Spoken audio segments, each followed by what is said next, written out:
Hi, this is the Lepy LP7498E Plus 2-channel 200 watt Class D digital hi-fi amplifier with Bluetooth. I purchased this back in March of 2018.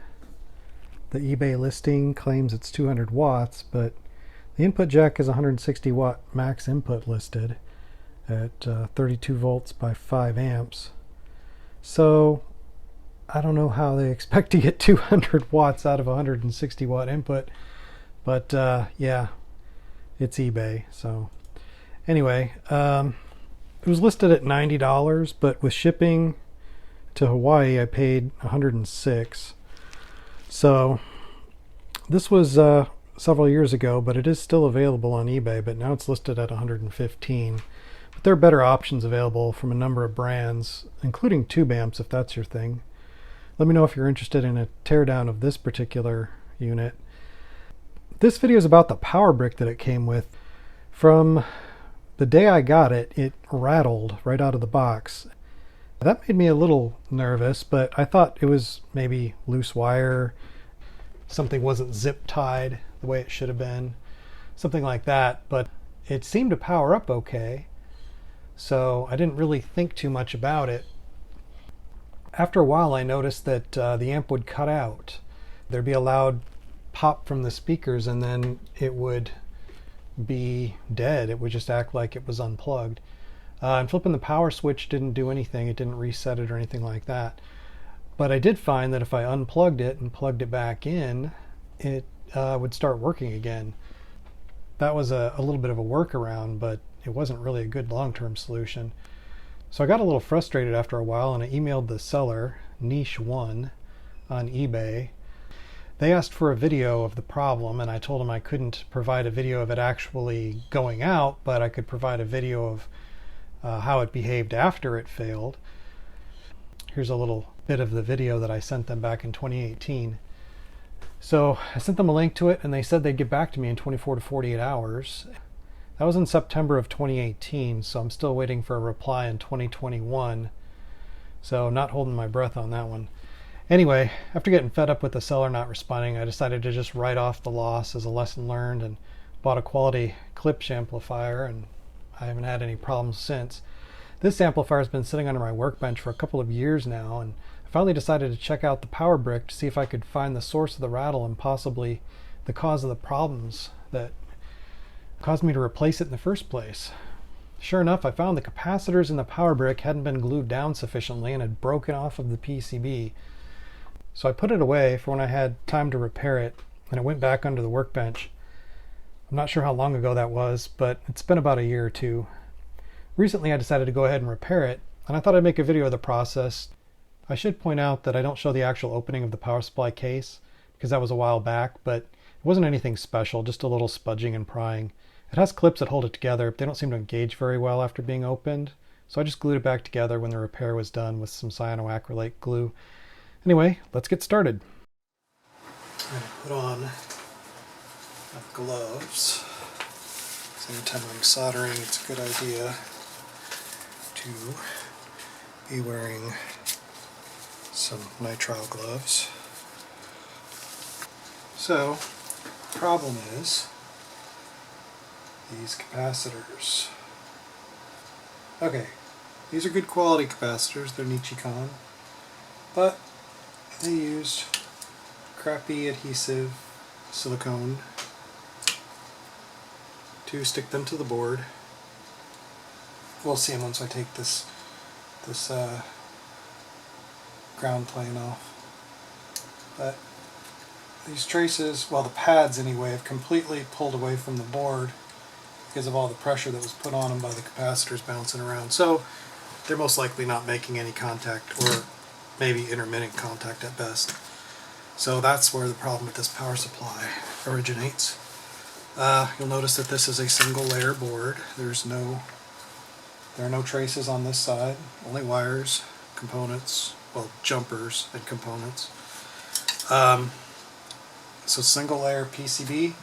This is basically just a floating ground plane floating off the other board.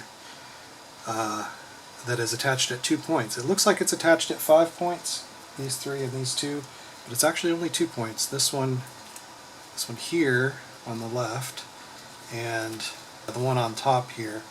The other holes are basically just empty. So I'm going to go ahead, I've got my soldering iron heated up.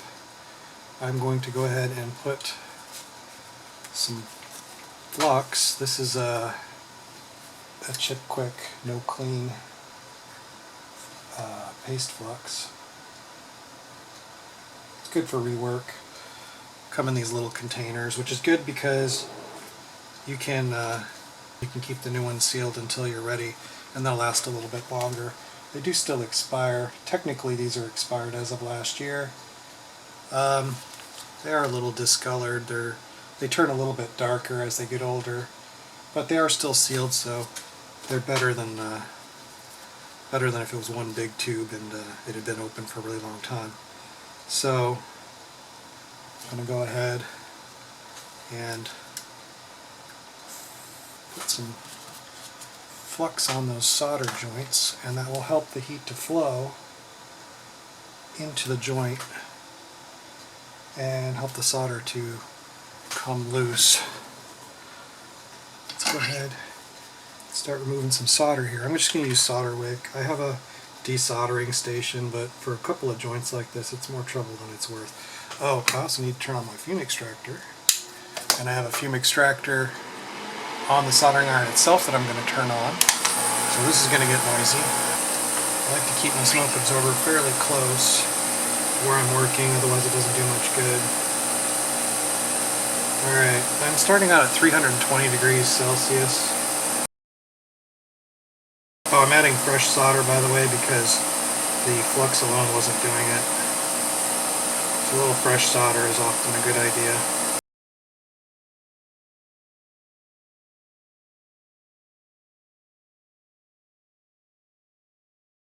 I'm going to crank up the temperature a little bit more here. I'm going to go up to 335 because I'm dealing with a ground plane.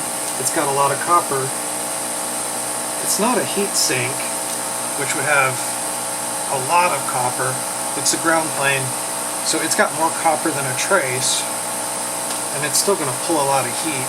And I have a cheap soldering station here, but it's not going to pull as much heat as a PCB heat sink would. But it's still going to take extra heat to get this solder to flow, because of all the copper underneath. Here now we're starting to get it. Also, as you start to use your solder wick and it gets saturated, you need to clip it off, otherwise it acts as another heat sink, pulling heat away from the solder joint where you want it. So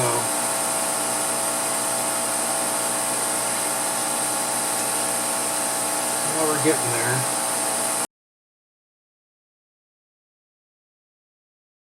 I'm going to hit this with some more flux, I think. Maybe a little alcohol first, just to clean things up so I can get a better view. I use pretty much exclusively 99.99% anhydrous isopropanol. It looks like I've got most of the solder off,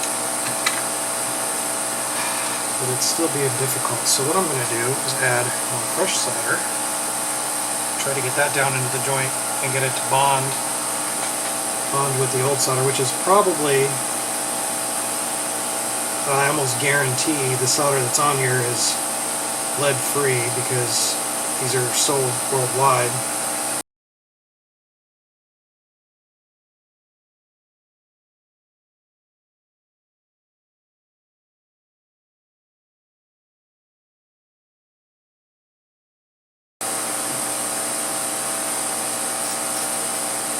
I think we just about got it. Let's try that. Yep. There we go. Got our board off.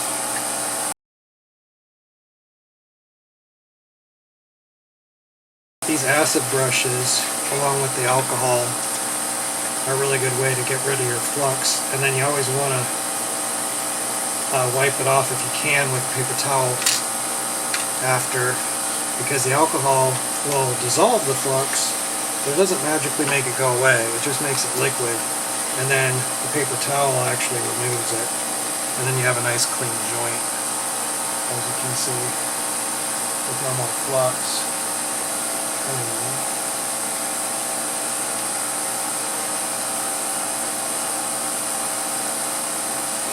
And this is what we're left with.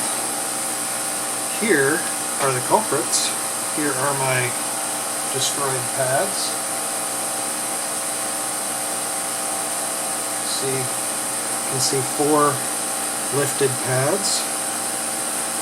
So, all of those pads were lifted straight out of traces, and they're pretty heavy duty traces. So, what I can do is remove the pads, and then I'm going to remove some of the solder mask and just solder the pins directly to the traces. There should be enough extra bleed to bend over onto the trace. It will affect, potentially, it will pull these down more, which will cause them to tilt up a little bit because the leads have already been clipped. Well, I may be able to still get them flat, but if I can't get them flat, I'm going to hot glue them together and then put a bunch of hot glue underneath to prevent them from banging around. And since this is unlikely to be shipped again, I'm not going to worry too much about making it bulletproof. Let's go ahead and remove those pads. This is a heatsink clip for soldering sensitive components. It draws the heat away from the component, but I am actually going to use it as a clamp to just hold the pins up like that, the leads.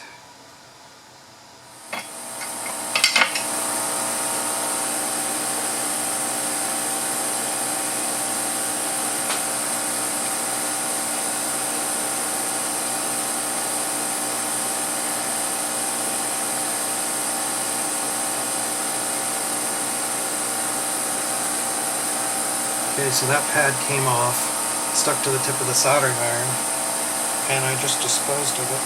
Hang on. I just disposed of it by using my brass wool, which I use for cleaning my soldering iron tip, as you can see. Brass wool is awesome. I do not use sponges. I haven't used sponges in 10 years because brass wool works so much better.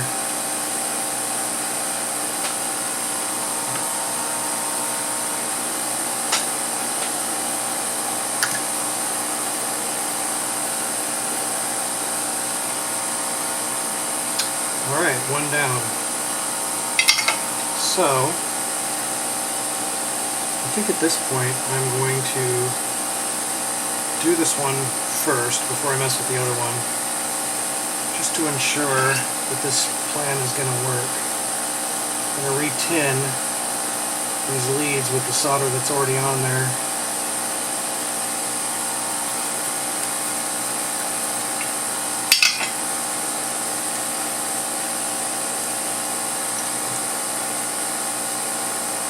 Pull it out.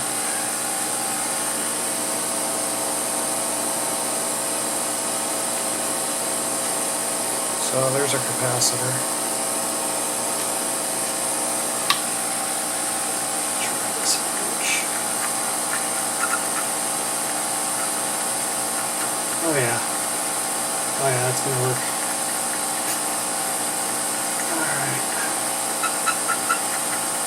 Try not turning any copper. Alright, now that I've got most of the solder mask off, try this brush again, see if I can polish this up a little bit.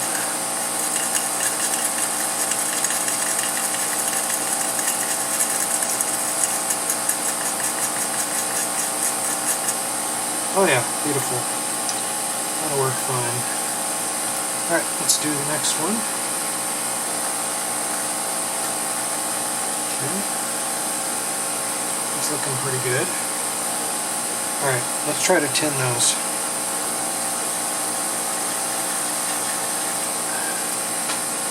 So I want to tin this.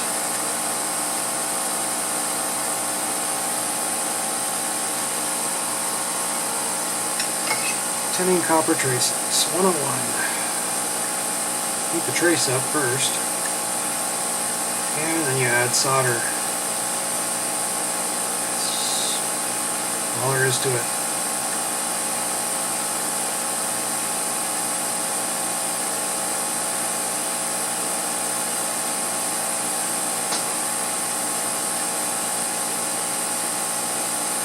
You might want to use a little extra flux when you're tinning copper on PCBs. If you've already put the solder on the soldering iron, then your rosin's most likely all smoked away. So you put a little extra on the board as you're heating it up, and you get a little better coat.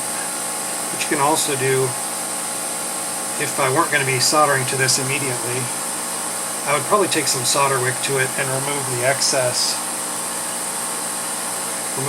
solder,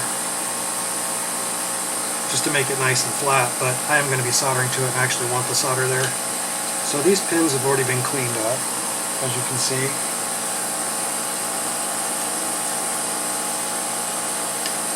The leads. So I don't need to tin them. I'm going to take them. I'm actually going to try and do this with the cap flat so I don't have to mess around too much afterwards. I'm bending the leads down to meet up with the traces.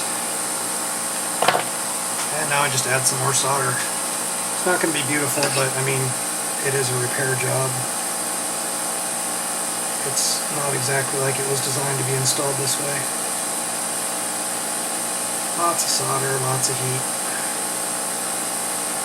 There we go. That looks good. One down.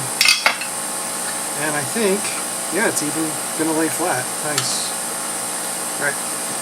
So now I'm going to repeat that with the other one.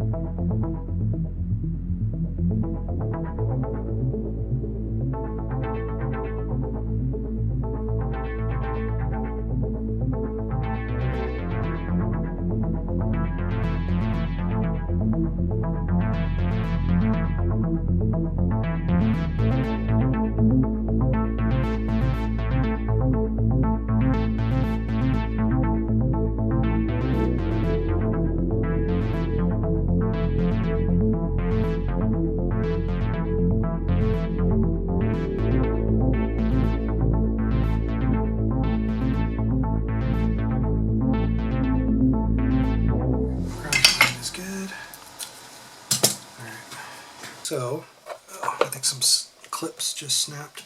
That's actually not bad. Okay, I think this is plugged in, and this is plugged in. So, hopefully this doesn't blow up. And let's check our voltage here. 32 volts. DC, and it's regulated for sure.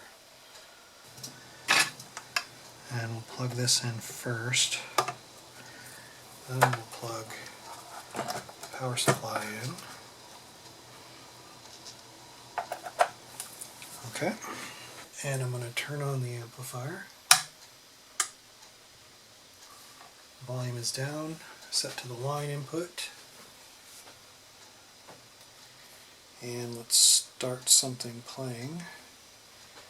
And we'll turn the volume up.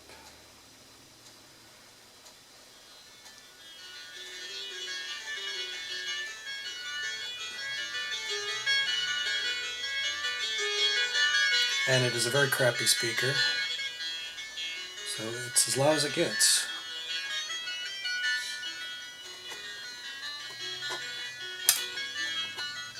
Yeah.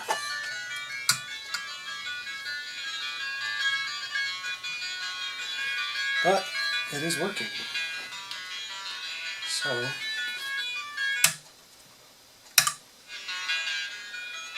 it appears to be fixed.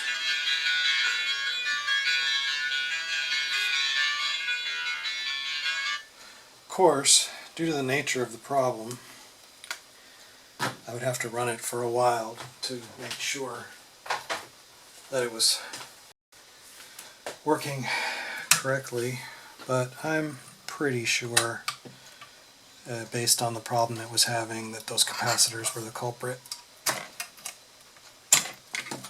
So I'm going to call that good. Hopefully this wasn't too boring, and hopefully one or two people out there learned something useful. Let me know if you want to see any more videos. I have plans for videos in different areas of interest. This obviously would be an electronics video. My day job is actually in computers, so there'll probably be some videos on that topic as well. I may split them up onto a different channel just to keep things simple. This may be the only video, or there may be videos to come.